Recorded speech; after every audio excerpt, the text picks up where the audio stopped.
할렐루야, 복음비전교회 주일 예배에 오신 여러분을 주님의 이름으로 축복하고 환영합니다.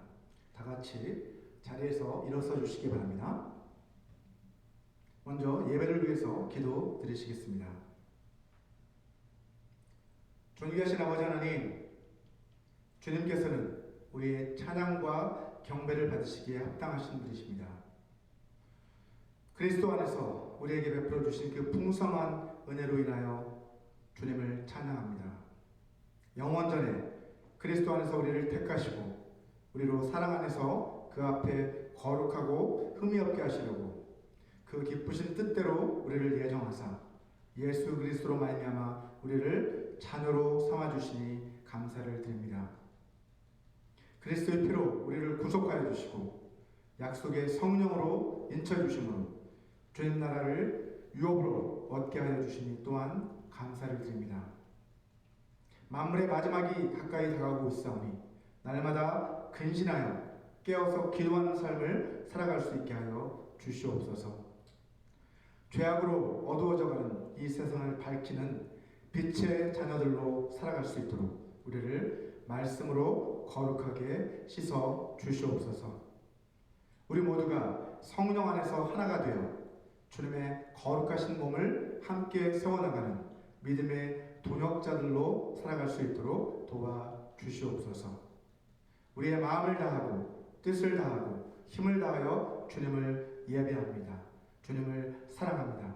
우리 예배 가운데 성령으로 임재하여 주셔서 우리가 드리는 이 예배를 기뻐 받아 주시옵소서. 예수님의 이름으로 기도합니다. 아멘. 이 시간 함께 주님을 높여드리기 원합니다. 나는 예배자입니다. 함께 믿음으로 고백하겠습니다.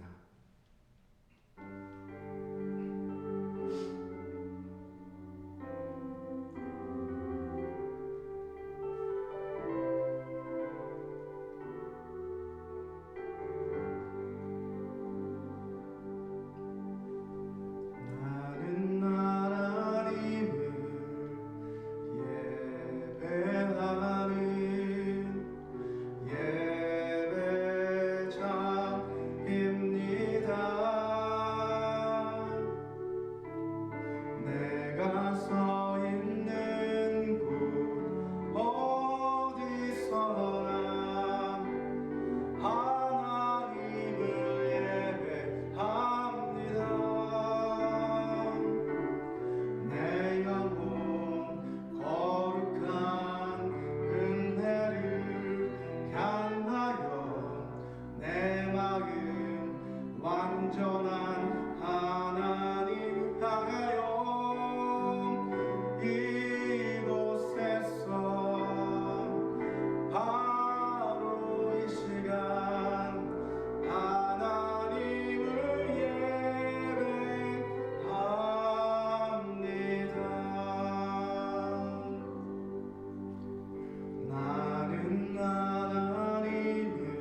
주님을 전심으로 예배하기 원합니다. 우리 계속해서 이 몸의 소망 무언가 찬송가 488장 함께 찬송하겠습니다.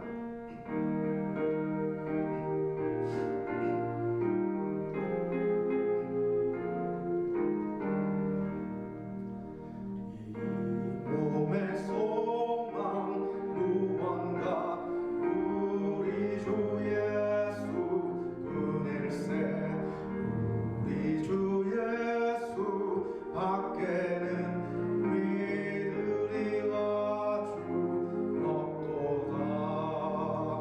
주 나의 맘속이시니 그 위에 내가 서리라. 그 위에 내가 서리라. 무섭게 바람 부는 밤 물결이 높이 설렐 때 우리 주 크신 은혜의 소망에 닿을 주리라. 주 나의 반석이시니 그 위에 내가 서리라. 그 위에 내가 서리라. 세상에 믿던 모든 것 끊어질 그날 되어도 구주의 언약 믿사와 내 소망 더욱 크리라. 주 나의 반석이시니 그 위에 내가 서리라.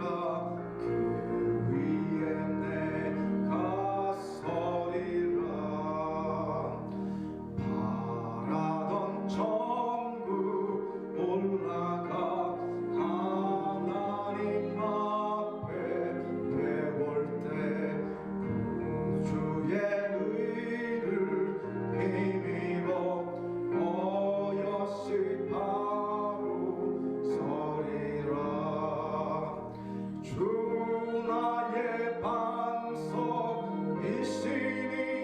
그 위에 내가 서리라. 그 위에 내가 서리라. 4절 바라던 천국 올라가 하나님 앞에 배울 때 구주의 의를 힘입어 어여시 바로 서리라.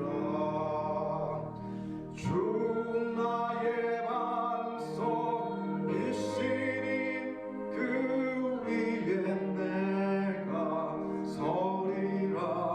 그 위에 내가 서리. 주 나의 반석. 주 나의 반석이시니 그 위에 내가 서리라. 그 위에 내가 서리라. 아멘. 우리 마지막으로 예수 안에 소망 있네 함께 찬양하겠습니다.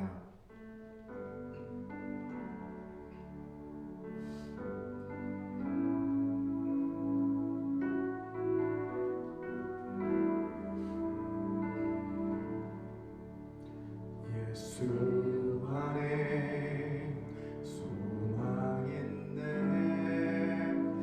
내 빛과 힘 나의 노래.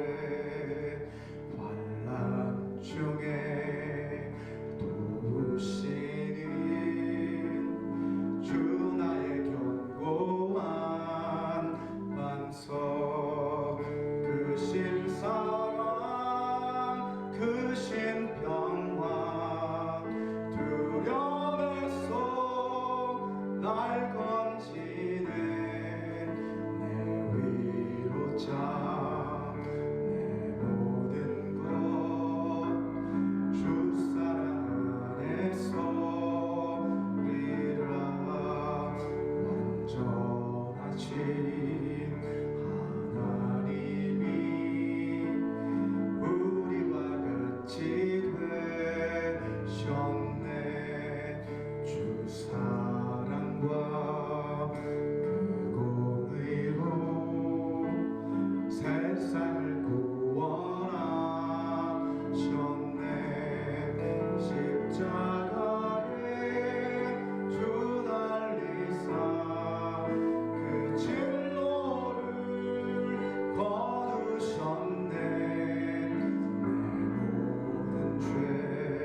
예수 안에 우리의 소망이 있음을 고백합니다. 모두 자리에 앉으시겠습니다. 이 시간 하나님께서 오늘 우리에게 주신 말씀 함께 묵독해 올려 드리도록 하겠습니다. 오늘 주신 말씀은 마가복음 1장 21절에서 28절까지의 말씀입니다. 우리 21절부터 21절 다음 넘겨주세요. 21절부터 보겠습니다. 그들이 가버나움에 들어가느라 예수께서 곧 안식일에 회당에 들어가 가르치심에 무사람이 그의 교훈에 놀라니 이는 그가 가르치시는 것이 권위 있는 자와 같고 서기관들과 같지 아니함이니라. 마침 그들의 회당에 더러운 귀신 들린 사람이 있어 소리질러 이르되 나사렛 예수여 우리가 당신과 무슨 상관이 있나이까? 우리를 멸하러 왔나이까? 나는 당신이 누구인 줄 아노니 하나님의 거룩한 자니이다. 예수께서 꾸짖어 이르시되 잠잠하고 그 사람에게서 나오라 하시니 더러운 귀신이 그 사람에게 경련을 일으키고 큰 소리를 지르며 나오는지라. 다 놀라 서로 물어 이르되 이는 어찌미냐? 권위 있는 새 교훈이로다. 더러운 귀신들에게 명한즉 순종하는도다 하더라. 예수의 소문이 곧 온 갈릴리 사방에 퍼지더라. 아멘. 예수님께서는 이 땅에 하나님 나라를 회복하시기 위해 오셨습니다. 그리고 그 일을 위해서 우리와 같은 평범한 사람들을 동역자로 부르셨습니다. 주님께서 갈릴리의 어부들을 부르셔서 사람을 건지는 어부가 되게 하셨던 것처럼 오늘도 주님께서는 우리들을 통해서 죽어가는 영혼들을 멸망 가운데서 건져내기 원하십니다. 자, 여기까지가 지난 시간에 여러분과 함께 살펴보았던 내용입니다. 오늘은 마가복음 1장 21절에서 28절까지의 이 말씀을 중심으로 권위 있고 새로운 가르침이라고 하는 제목으로 여러분과 함께 말씀의 은혜를 나누려고 합니다. 첫 제자들을 부르신 이후에 예수님께서는 가버나움의 한 회당에 들어가셔서 말씀을 가르치십니다. 본문 21절 말씀이죠. 자, 지도를 한번 띄워주시기 바랍니다.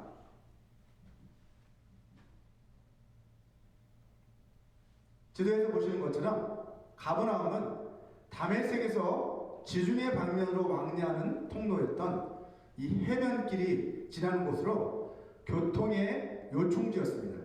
또한 가버나움은요 군사적으로 또한 경제적으로 요충지였기 때문에 로마 군대의 헤드쿼터가 이곳에 위치하고 있었고 세관과 제법 규모가 큰 회당도 이곳에 위치하고 있었습니다. 자, 이로 인해서 가버나움은 상업이 매우 발달을 했고 그래서 갈릴리 해변에 위치했던 도시들 가운데서 갈릴리 지역의 수도였던 디베리아 다음으로 가장 번화했던 도시였습니다. 사실 예수님에게 있어서 이 가버나움은 제2의 고향이었습니다. 마태복음 4장 12절과 13절 말씀을 같이 한번 읽어보겠습니다. 마태복음 4장 12절 13절 예수께서 요한이 잡혔음을 들으시고 갈릴리로 물러가셨다가 나사렛을 떠나 스불론과 납달리 지경 해변에 있는 가버나움에 가서 사시니 라고 기록하고 있죠. 자, 예수님께서는 침례 요한이 투옥되자 갈릴리 지역으로 물러가셨고 그 후에 고향인 나사렛을 떠나서 이제 가버나움으로 거주지를 옮기시고 그곳에서 본격적으로 사역을 시작하셨던 것입니다. 자, 이렇게 해서 가버나움은 예수님의 갈릴리 사역에 있어서 주요 활동의 거점이 되었습니다. 갈릴리 지역에서 복음을 전하실 때 예수님께서는 주로 회당에서 가르치셨어요. 회당은 바벨론 포로 시대부터 생겨난 제도로 세계 곳곳에 흩어져 있었던 디아스포라 유대인들이 그들이 너무 거리가 멀어서 예루살렘 성전에 갈 수 없게 되자 이제 자기가 사는 그곳에서 함께 모여 기도하고 말씀을 나누기 위해 만들어진 유대인들의 모임 장소였습니다. 예수님의 공생의 기간 동안에 행하신 이 사역은 말씀을 가르치시는 사역, 그리고 복음을 전파하시는 사역, 그리고 병든 자들과 귀신 들린 자들을 고쳐주시는 사역, 이렇게 크게 세 가지로 구분할 수 있습니다. 마태복음 4장 23절 말씀을 같이 한번 읽어보도록 하겠습니다. 예수께서 온 갈릴리에 두루 다니사 그들의 회당에서 가르치시며 천국 복음을 전파하시며 백성 중에 모든 병과 모든 약한 것을 고치시니 라고 기록하고 있죠. 이처럼 가르치시고 전파하시고 고치시는 사역, 자, 이 사역을 가리켜 예수님의 3대 사역이라고 합니다. 자, 그런데 사실 이런 예수님의 3대 사역은 각각 서로 별개가 아니라 서로 아주 긴밀하게 연결되어 있는 하나의 사역이라고 할 수 있습니다. 예수님의 가르치시는 그 핵심 내용은 하나님 나라의 복음이었기 때문에 예수님의 복음 전파 사역은 주로 가르치는 사역을 통해서 이루어졌다고 할 수 있습니다. 또한 예수님이 하나님 나라의 복음을 가르치시고 전파하실 때마다 어떤 역사가 일어났냐면 그곳에서 병든 자가 고침을 받고 귀신에 억압된 자들이 노임을 받는 그러한 놀라운 역사가 그 가르침의 현장에서 일어난 것을 볼 수 있습니다. 이처럼 예수님의 가르침은 단순한 지식의 전달이 아니라 하나님 나라를 전파하고 또 그 하나님 나라가 이곳에 임재하였다는 것을 보여주는 하나님 나라를 실현해 나가기 위한 중요한 수단이었다는 것을 알 수 있습니다. 오늘 본문 21절을 보시면 회당에 있었던 그 모든 사람들이 예수님의 교훈 곧 그의 가르침에 놀랐다라고 그렇게 기록하고 있습니다. 자, 여기서 놀랐다라고 하는 이 말은 너무 놀라서 한동안 정신이 멍해질 정도로 아주 깜짝 놀랐다는 뜻입니다. 사람들이 예수님의 그 가르침을 듣고 나서 이처럼 놀랐던 이유는 무엇일까요? 첫째, 예수님이 가르치시는 그 가르치심이 권위 있는 가르침이었기 때문입니다. 예수님의 가르침은요, 서기관들의 가르침과 비교해 봤을 때 내용면에서나 전달 방식 면에 있어서나 너무나도 큰 차이가 있는 가르침이었습니다. 자, 예수님의 가르침을 받고 나서 사람들은 서기관들에게서는 느껴지지 않았던 무언가 자신들을 압도하는 어떤 힘, 어떤 아우라를 분명히 느꼈던 것 같습니다. 그들을 압도하는 어떤 힘, 그것은 바로 예수님의 영적인 권위에서 나오는 힘이었습니다. 여러분 혹시 애플사의 아이패드가 처음 발표된 그때를 혹시 기억하시나요? 지금으로부터 정확히 14년 전인 2010년 1월 17일에 아이패드가 처음 세상에 발표되었습니다. 지금은 태블릿 PC가 널리 보급되어서 아주 보편화되어 있지만 그 당시만 해도 이 아이패드의 등장은 가히 혁신적이었습니다. 세상을 아주 놀라게 했죠. 그 당시 아이패드를 출시할 때 누가 나와서 시연했는지 여러분 기억하십니까? 바로 당시 애플의 CEO였던 스티브 잡스였습니다. 자, 그 당시 그는 췌장암으로 투병 중이었기 때문에 건강이 아주 좋지 못한 그런 상태였습니다. 그럼에도 불구하고 스티브 잡스는 자신이 직접 나와서 아이패드를 시연해 보였습니다. 그 이유는 무엇일까요? 그 이유는 스티브 잡스만큼 그 일을 잘 해낼 수 있는 사람이 아무도 없었기 때문이었습니다. 제 아무리 유명한 엔지니어나 영화 배우라고 할지라도 그가 했던 것처럼 그렇게 시연을 잘 해내지는 못했을 것입니다. 그가 언변이 뛰어나고 머리가 아주 비상하기 때문에 잘 해낸 것이 아닙니다. 아이패드를 고안해낸 사람이 바로 자기 자신이었기 때문에 그는 누구보다도 더 자신감 있게 그리고 열정적으로 아이패드를 세상에 소개할 수 있었던 것이죠. 이 분야에 있어서만큼은 세계에서 가장 최고의 권위자는 두말할 나위 없이 스티브 잡스 자신이었기 때문입니다. 다음 사진들을 한번 보여주시기 바랍니다. 자, 이 사진들을 보시면 스티브 잡스의 존재감이 얼마나 컸는지를 우리가 확인을 할 수 있습니다. 자, 첫 번째 사진은 2010년 1월 28일자 이코노미스트지의 표지로 호강이 비치는 그러한 얼굴을 하고 있는 스티브 잡스. 그리고 성직자복을 입고 있죠. 그리고 손에는 태블릿을 들고 서 있는 그러한 스티브 잡스의 모습을 표지 모델로 하고 있습니다. 자, 그 다음 사진을 한번 넘겨보시면 사진은 스티브 잡스가 뉴욕타임스에 실린 기사의 내용을 소개하고 있는 그런 장면입니다. 자, 또한 당시 월스트리트 저널도 스티브 잡스가 들고 서 있던 그 아이패드의 태블릿은 모세가 들고 서 있던 그 두 돌판, 즉 십계명이 기록된 그 태블릿에 비할 만큼 큰 열광과 환호를 불러일으키게 될 것이다 라고 하는 그러한 기사를 그 당시에 내보냈었습니다.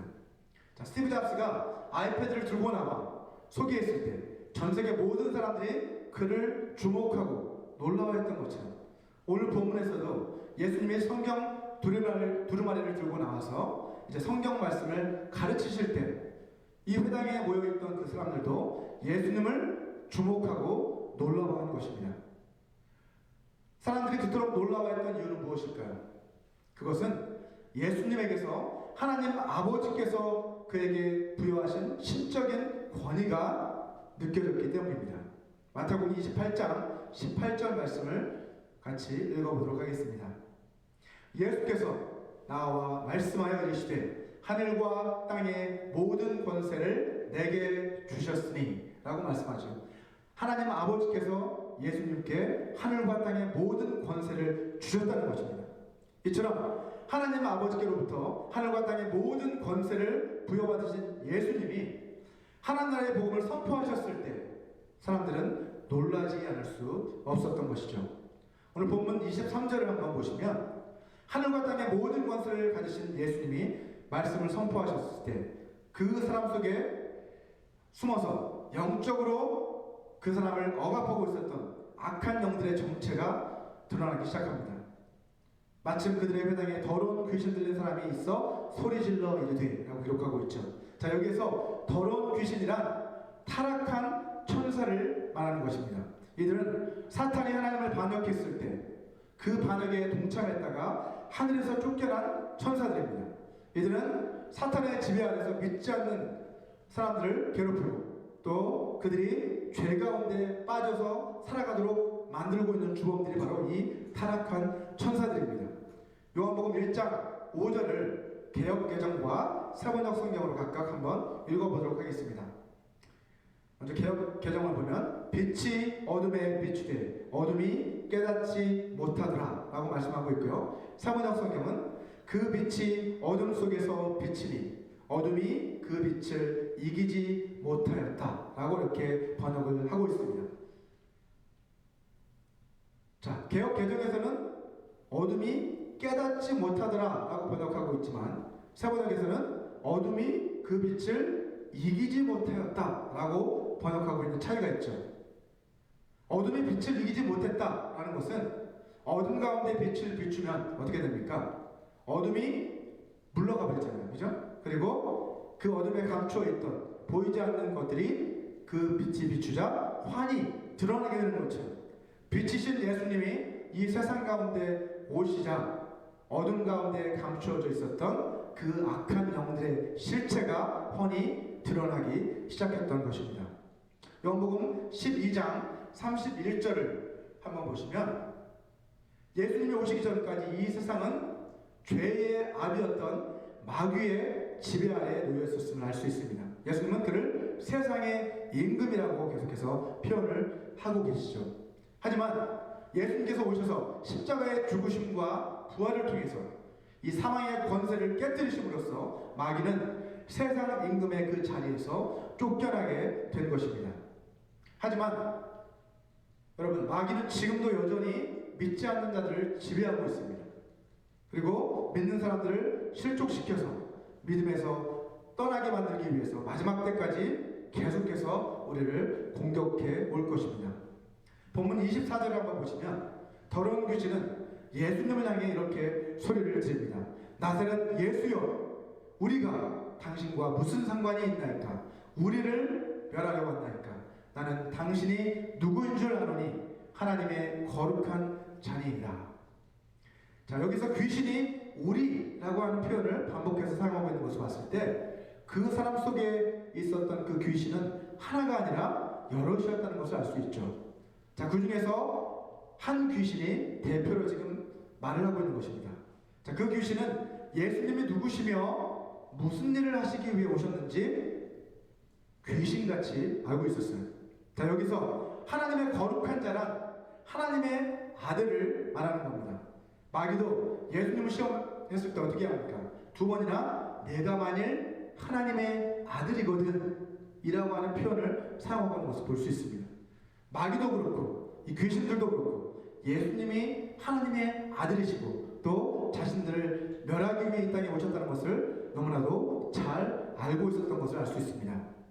또한 그들은요, 예수님이 자신들을 멸하러 오셨다는 것을 알고 있었기 때문에 왜 우리를 멸하러 오셨나 할까라고 말하고 있죠. 요한일서 3장 8절 말씀을 같이 한번 읽어보도록 하겠습니다. 죄를 짓는 자는 마귀에게 속하나니 마귀는 처음부터 범죄함이라. 하나님의 아들이 나타나신 것은 마귀의 일을 멸하려 하심이라 라고 기록하고 있습니다. 이처럼 귀신들은 예수님이 하나님의 아들이시라는 그 사실도 잘 알고 있었고 예수님이 하늘의 권세를 가지고 이 땅 가운데 오셔서 자신들을 멸하기 위해 오셨다는 것도 너무나도 잘 알고 있었습니다. 심지어 야고보서 2장 19절을 한번 보시면 이렇게 기록을 합니다. 내가 하나님은 한 분이신 줄을 믿느냐 잘 하는도다 귀신들도 믿고 떠느니라 라고 말씀하고 있습니다. 그렇다면 여러분 귀신들은 하나님이 한 분이시라는 것도 믿고 예수님이 하나님의 아들이시라는 것도 너무나도 잘 알고 있었는데도 도대체 왜 그들은 회개하지 않는 것일까요? 왜냐하면 그들은 이미 완전히 타락해버린 존재들이 되었기 때문입니다. 히브리서 6장 4절에서 6절까지의 말씀을 같이 한번 읽어보도록 하겠습니다. 한 번 빛을 받고 하늘의 은사를 맛보고 성령에 참여한 바가 되고 하나님의 선한 말씀과 내세의 능력을 맛보고도 타락한 자들은 다시 새롭게 하여 회개하게 할 수 없나니 이는 그들이 하나님의 아들을 다시 십자가에 못 박아 드러내놓고 욕되게 함이라 라고 말씀합니다. 자, 이 말씀은 보통 신학교에서 배교의 문제를 다룰 때 많이 인용되는 구절입니다. 하지만 이 말씀을 신학적인 논쟁을 위한 구절로 보지 말고 성경 해석의 관점에서 한번 접근해 보려고 합니다. 자, 성경 해석에 있어서 가장 중요한 원칙은 성경은 성경으로 해석한다는 원칙입니다. 저는 히브리서 6장 6절의 이 모티브가 유다서 1장 6절의 모티브와 서로 상당히 긴밀하게 연결되어 있다고 생각을 합니다. 유다서 1장 6절을 같이 읽어보도록 하겠습니다. 유다서 1장 6절 또 자기 지위를 지키지 아니하고 자기 처소를 떠난 천사들을 큰 날의 심판까지 영원한 결박으로 흑암에 가두셨으며 라고 말씀하고 있습니다. 자, 타락한 천사들은 본래 빛의 천사들로 하늘의 은사를 누리던 존재들이었잖아요. 그죠? 그들은 하늘의 빛도 경험하고 하늘의 은사도 누리고 있던 그런 존재들이었어요. 또한 그들은 하나님의 선한 말씀도 경험했던 자들이고 내세의 능력도 이미 체험했던 그러한 존재들이었습니다. 자, 그런 그들이 자기 지위를 지키지 않고 자기 처소를 떠나서 하나님을 반역하게 되었고 결국 그로 인해 영원한 흑암의 감옥에 갇혀서 마지막 심판을 기다리는 그러한 신세가 되고 만 것입니다. 자, 히브리서 기자는 지금 박해 가운데 있는 성도들을 향해서 이 말씀을 하고 있어요. 자, 그런 말을 하면서 제 생각에는 타락한 천사들이 완전히 하나님을 반역하여 이제 타락의 길을 선택했던 것처럼 믿음에서 그들이 떠나서 십자가의 은혜를 부인해버리는 그러한 어리석은 선택을 하지 않기를, 그러한 어리석은 자들이 되지 말 것을 강력하게 지금 경고를 하고 있는 것이라고 저는 생각합니다. 사도 바울도 빌립보서 3장 18절에서 이와 비슷한 말씀을 하고 있습니다. 같이 한번 읽어보도록 하겠습니다. 빌립보서 3장 18절 내가 여러 번 너희에게 말하였거니와 이제도 눈물을 흘리며 말하노니 여러 사람들이 그리스도의 십자가의 원수로 행하느니라 라고 말씀합니다. 자, 이 구절을 통해서 보면 당시 빌립보 교회 안에도 분명히 교회의 성도들이었겠죠. 그 안에도 믿음에서 떠나 그리스도의 십자가의 원수로 행하는 사람들이 있었다는 것을 확인할 수가 있습니다.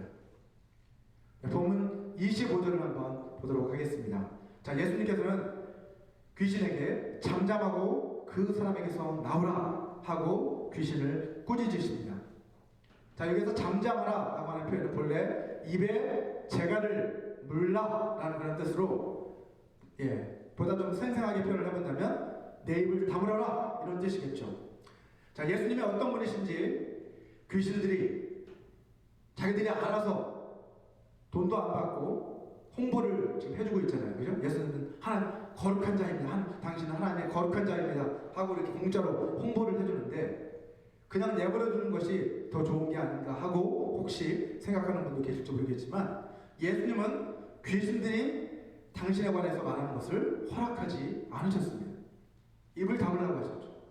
요한복음 5장 34절에서 말씀하고 있는 것처럼 예수님은 사람에게서도 증언을 취하지 않는 분이십니다. 나는 사람에게서 증언을 취하지 아니하노라. 그런데 하물며 여러분 귀신에게서 증언을 취하시겠습니까? 결코 그렇지 않죠. 오늘 본문 26절을 보시면 예수님이 귀신을 꾸짖으시자 귀신이 그 즉시 큰 소리를 지르며 나갑니다. 예수님이 말씀으로 그에게 나가라 라고 명령하셨을 때 그 사람을 붙잡고 있었던 그 귀신은 예수님의 그 권위에 굴복하여 그 즉시 그 사람을 내놓고 나간 것이죠. 하지만 귀신은요 마지막까지 그 사람에게 어떻게 합니까? 경련을 일으키며 그 사람을 괴롭게 하고 나갔다 라고 성경은 기록하고 있습니다. 자, 이것이 바로 귀신들이 하는 짓입니다. 하나님의 형상으로 지으심을 받는 우리 인간을 영적으로 괴롭히고 죄를 짓도록 유혹하는 것, 그것이 바로 귀신들이 하는 일이죠.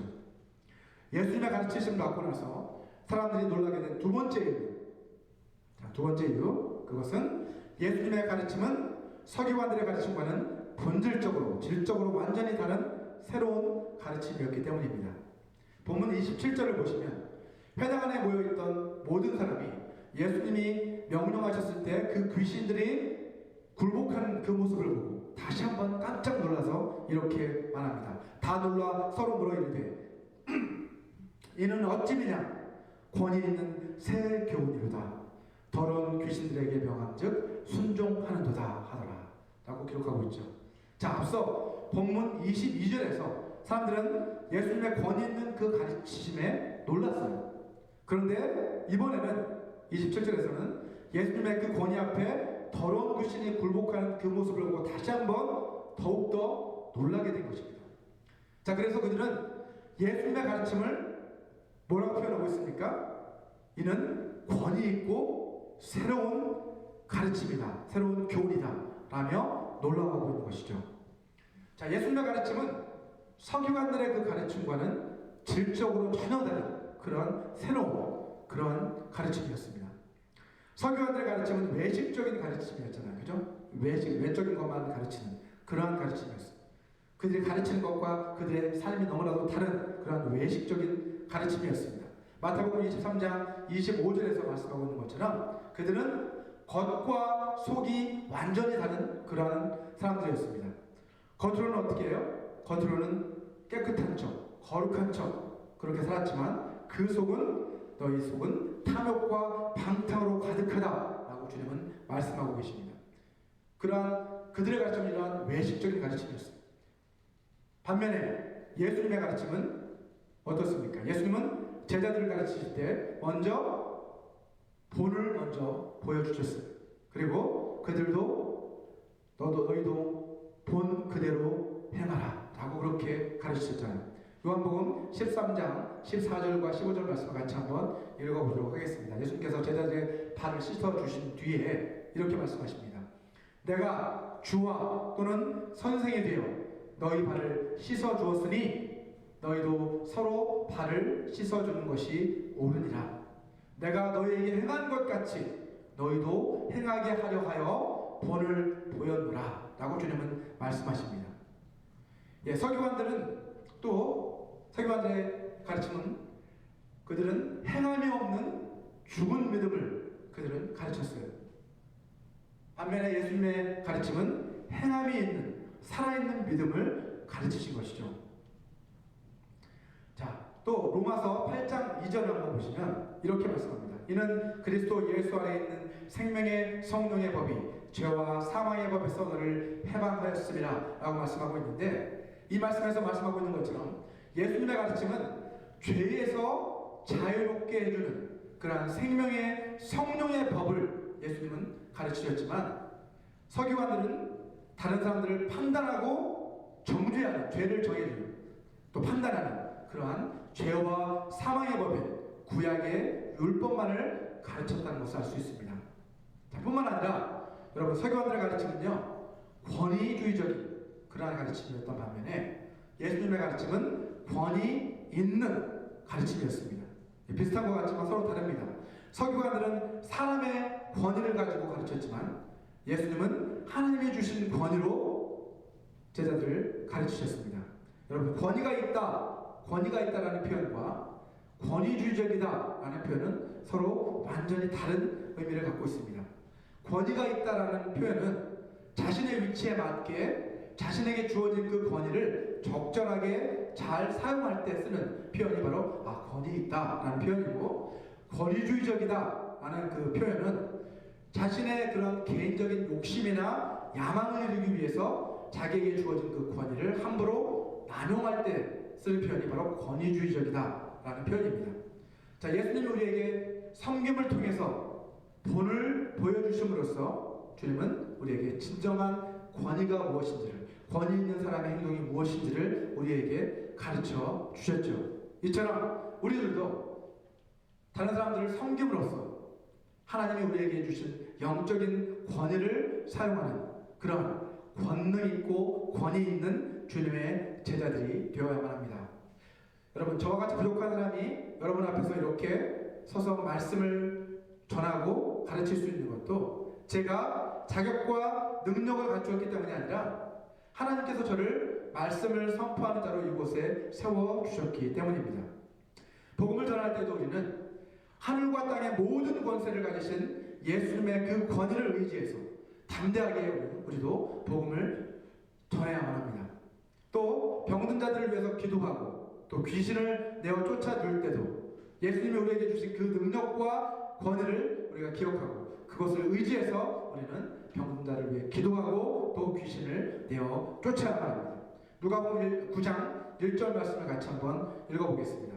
누가복음 9장 1절, 예수께서 12제자를 불러 모으사 모든 귀신을 제어하며 병을 고치시는 능력과 권위를 주셨다라고 분명하게 말씀하고 있습니다.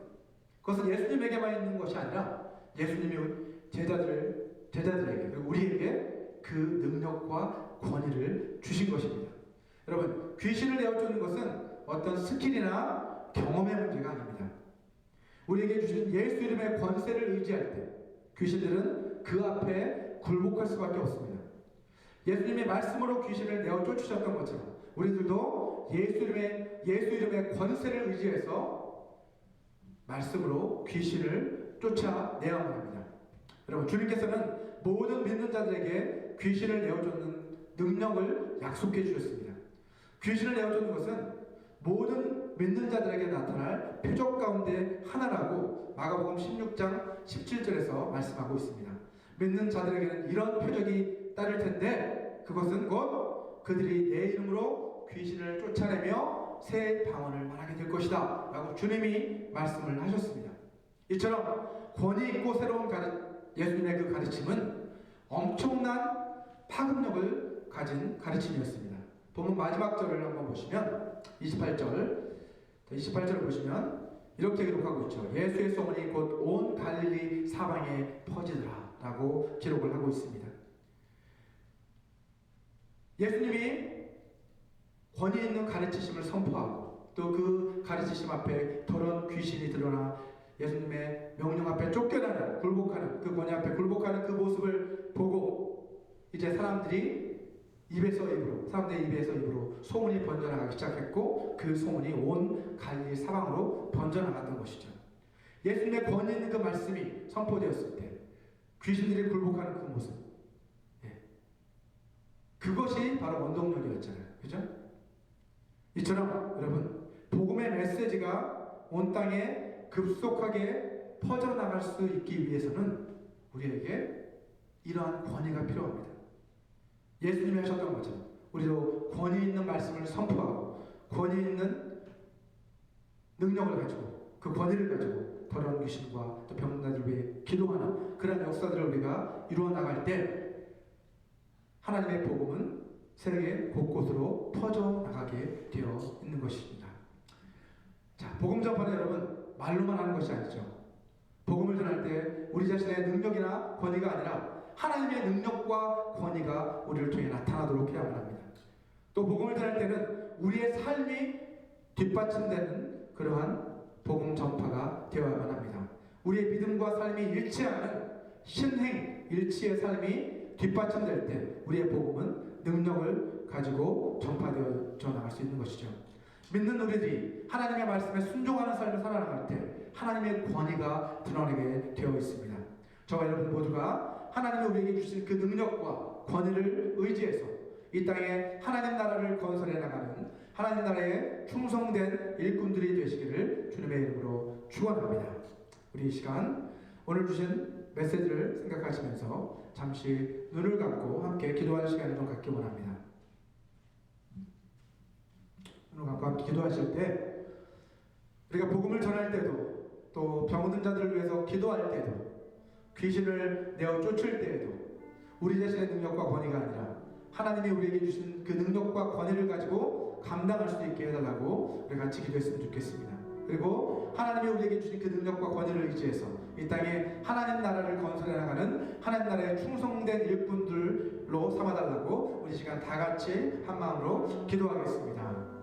거룩하신 아버지 하나님 감사합니다. 오늘 말씀을 통해서 예수님이 갈릴리 가버나움에서 이제 그 사람을 본격적으로 시작하시면서 아버지 하나님 권위 있는 말씀을 선포하시고 그 말씀 앞에 어둠에 감추어져 있었던 어둠의 영들이 드러나 이제 주님 앞에 쫓겨나갔던 것처럼 아버지 하나님 저희들에게도 이제 하늘의 그 능력과 권세를 허락하여 주시니 감사합니다. 아버지 하나님 우리에게 주신 그 권세와 능력을 가지고 우리들도 주님이 우리에게 불을 보여주셨던 것처럼 우리들도 주님과 같이 담대하게 말씀을 선포하고 병든 자들을 위해 기도하며 더러운 귀신들을 내어 쫓는 그러한 놀라운 역사를 행할 수 있도록 저희를 하나님 나라의 일꾼들로 삼아 주시옵소서. 저희를 통해 일하여 주시옵소서. 아버지 하나님 주님의 능력을 나타내 주시옵소서. 하나님의 살아계심을 나타내 주시옵소서. 아버지 하나님 예수 그림의 권세와 능력을 우리에게 주셨사오니 그 이름을 의지해서 기도하며 아버지 더러운 귀신을 내어 쫓는 이런 담대한 주님의 능력 권위 있는 자들이 될 수 있도록 도와주시옵소서. 예수 도와주시옵소서. 하나님 아버지 저희를 하나님 나라의 권세를 가진 하나님의 자녀로 삼아주시니 감사합니다. 주님이 우리에게 맡겨주신 그 능력과 권위를 의지해서 말씀을 가르치며 하나님 나라의 복음을 전파하며 병들고 연약한 사람들을 치유하며 하나님 나라의 충성된 일꾼들로 사용하여 주시옵소서. 지난 한 주간도 우리를 지켜주시고 우리 삶의 모든 필요를 공급해 주신 주님의 은혜에 감사해서 이 시간 이 물질을 주님 앞에 드립니다. 기뻐 받아 주시옵소서. 주님 나라 영광을 위해 사용하여 주시옵소서. 예수님의 이름으로 기도합니다. 아멘. 우리 이 시간 다 같이 자리에서 일어나셔서 마지막 결단의 찬양 다시 복음으로 함께 부르시고 축도로서 예배를 마치도록 하겠습니다.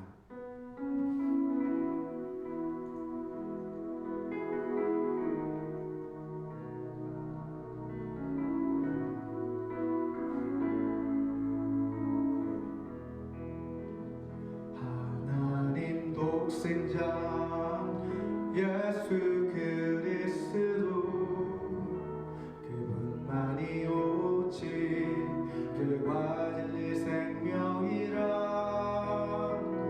세상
나의 전부입니다.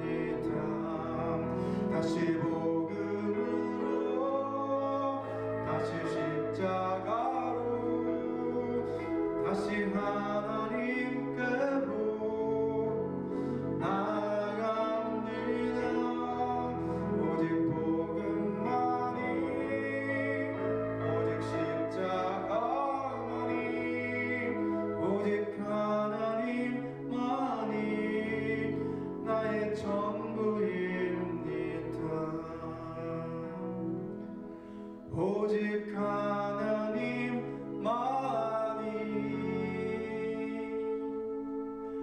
나의 전부입니다.